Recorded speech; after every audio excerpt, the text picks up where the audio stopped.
Hello everyone, in this video I'll be translating and summarizing the latest Urdu broadcast by Imran Riaz Khan to make it accessible for our English-speaking audience.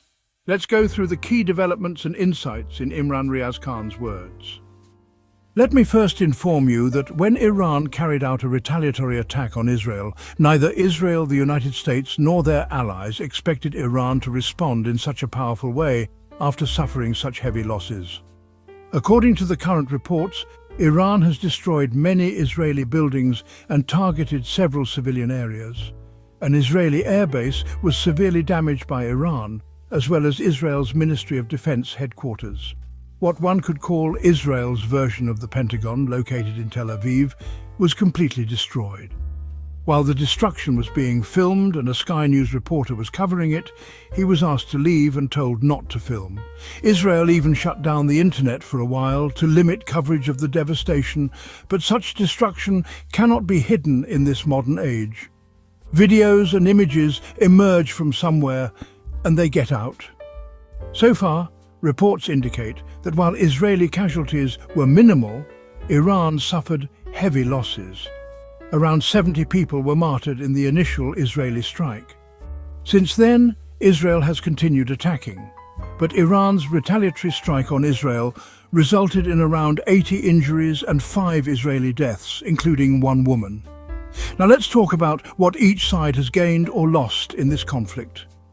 First, Israel's achievements: intelligence superiority. Israel's initial strike demonstrated excellent intelligence capabilities. They successfully targeted key Iranian locations where important individuals were present.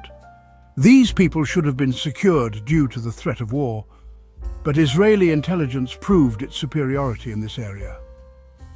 Eliminating Iranian leadership, Israel managed to kill significant figures within Iran's military leadership.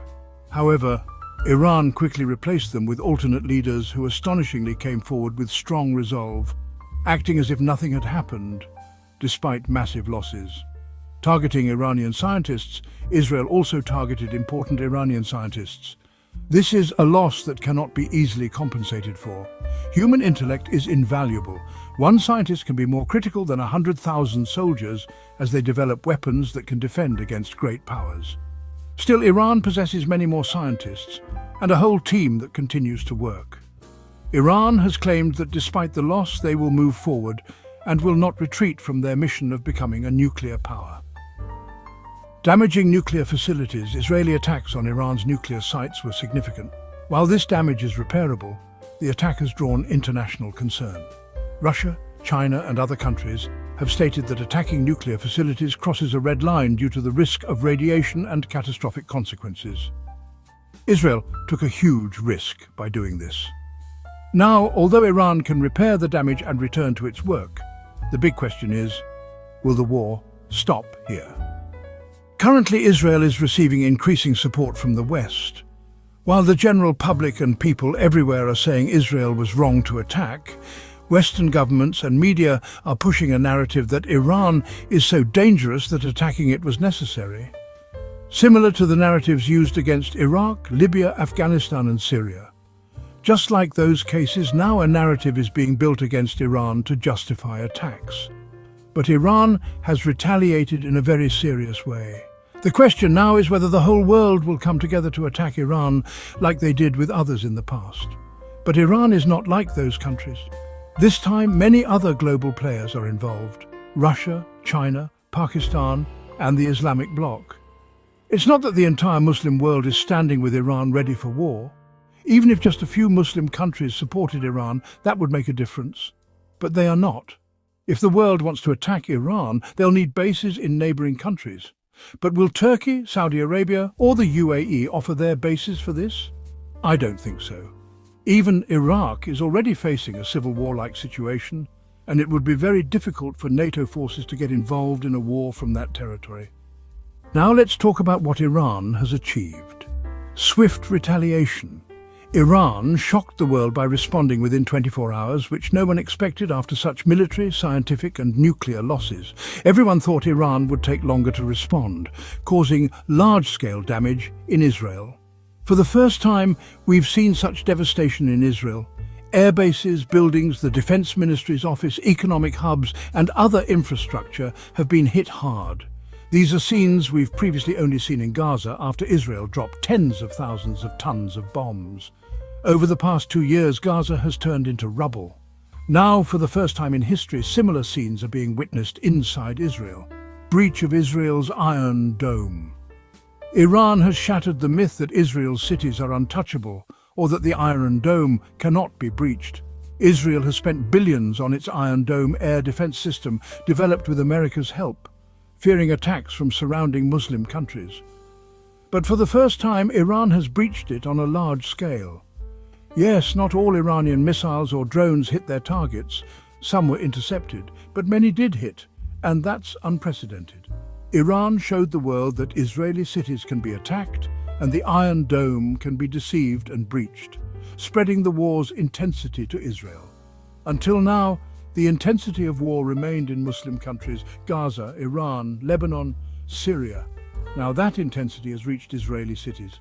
We've seen Israelis hiding in underground bunkers. Meanwhile, Iranian people are celebrating, demanding further attacks, ready to sacrifice. This contrast is significant.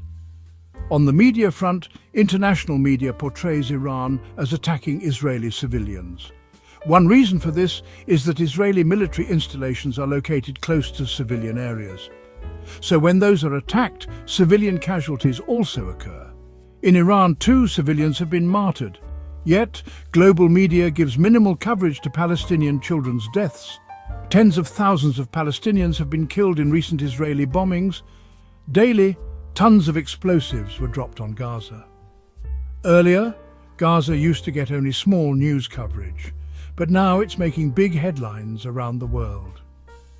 China has openly announced its support for Iran and is condemning Israel. Russia too has decided to stand with Iran. Now, Pakistan should also stand with Iran, and there are reasons for this, technical reasons, which I'll explain. When India attacked Pakistan, Israel fully supported India, not just once, but every single time. I even played you a statement yesterday by the Israeli Prime Minister where he said, "We had the opportunity and we should have stopped Pakistan from becoming a nuclear power." In other words, they were ready to attack Pakistan along with India. Now, Pakistan is showing evidence, presenting proof of the kind of weapons India used against Pakistan. Among them were Israeli weapons. Pakistan has made this claim. Arshad Kaiser also made a statement saying, "The weapons used in the Indian attack were Israeli, so Pakistan needs to adopt a serious strategic approach to this." It was a nefarious alliance, India and Israel, so when India attacks Pakistan, Israel supports India.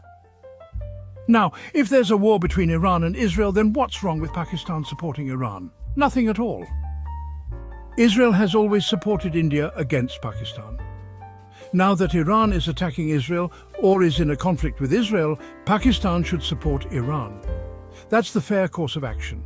If Israel considers Pakistan a threat, then Pakistan should consider Israel a threat too, and Israel has always supported Pakistan's enemies.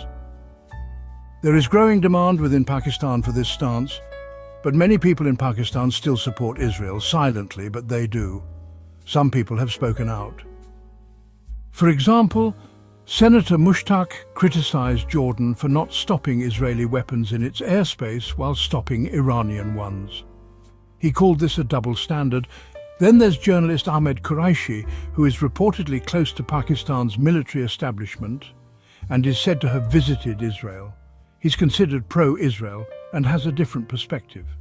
Senator Mushtaq mentioned him again, saying, "Look at where our policies are headed.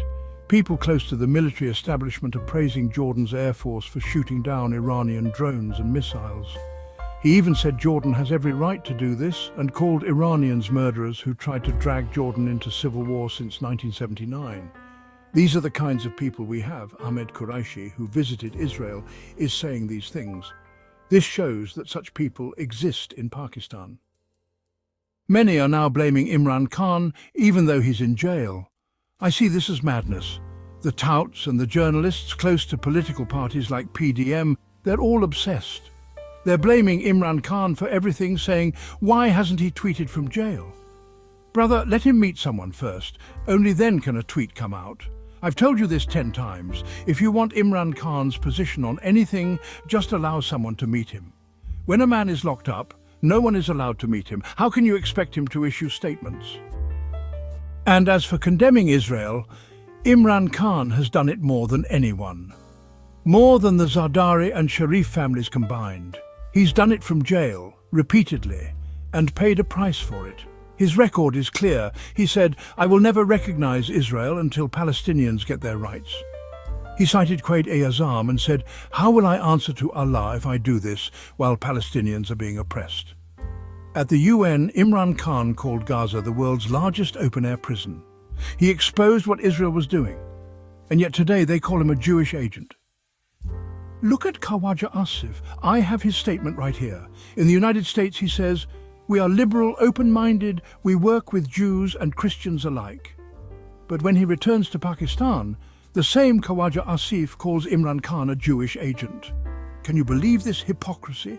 Their lies, fraud, dishonesty. They're blaming a man chained in jail, asking why he hasn't tweeted. Let him meet someone first, and then you'll see what kind of statement he gives. One that Nawaz Sharif couldn't even dream of. Nawaz Sharif and Zardari are both free. No one is asking them why they haven't tweeted yet. The last tweet Nawaz Sharif made was about Modi's plane crash. "Modi Sahib, sorry to hear about your plane going down." The same Modi he used to avoid even naming. Now where is Nawaz Sharif? Why hasn't he tweeted in support of Iran? Why hasn't he tweeted against Israel? They'll only do some vague, generic tweet once public pressure becomes unbearable. Look at Imran Khan and learn how to tweet, how to take a stand. This man has been Prime Minister 3 times, sits comfortably abroad and no one questions him. The one locked in chains is the one being questioned. Now, viewers, Iran has made another claim, that they have shot down another F-35, an American-made 5th-generation aircraft, and that they've captured an Israeli pilot. If true, this is a huge development, a massive win for Iran. Iranian media is repeatedly making this claim. You can see Netanyahu's nervousness in his latest video. He's appealing to the Iranian people to change their government. He doesn't realize that in times of war, no matter how much political opposition there is, people unite, just like Pakistanis did during conflicts with India. Even if the Iranian people are unhappy with their government, they will stand with their state, their army. Netanyahu doesn't understand this. To succeed, Israel would have to either enter Iranian territory, which they won't dare, or incite rebellion inside Iran, which also seems impossible due to Iran's strong control. Netanyahu's desperation is obvious. He never imagined that Israeli buildings would be reduced to rubble like this, and that Iran would go this far. This proves something else. Israeli intelligence, though highly regarded, underestimated Iran's capabilities. They didn't realize how far Iran could go or what they were capable of, and now Iran has shown them. Viewers, I'll share more with you next week because this war is ongoing. It seems it will be a long war, not a short one, especially given the way Israel initiated it and how the West is standing behind Israel. Some alliances are also forming around Iran. Iran is a powerful military force with a large arsenal. You'll see this more in the coming days. They're saying they'll even launch the Khyber missile, and the world will be shocked. That's when people will realize what kind of weapons and technology Iran has. Now today, another major event is happening in America. Pakistan's Field Marshal Asim Munir is currently on a United States visit. No official reason has been given for the visit, but he's there. And Pakistanis living overseas in America are protesting against him in large numbers. They're saying a dictatorship has been imposed in Pakistan. They're protesting against human rights violations, repression of free speech, the judiciary being manipulated, the parliament being undermined, and the media being gagged. People are being forcibly disappeared. A major protest against General Asim Munir is being planned in the United States. People are coming from across the country, even from Canada. As I speak, a large crowd is gathering.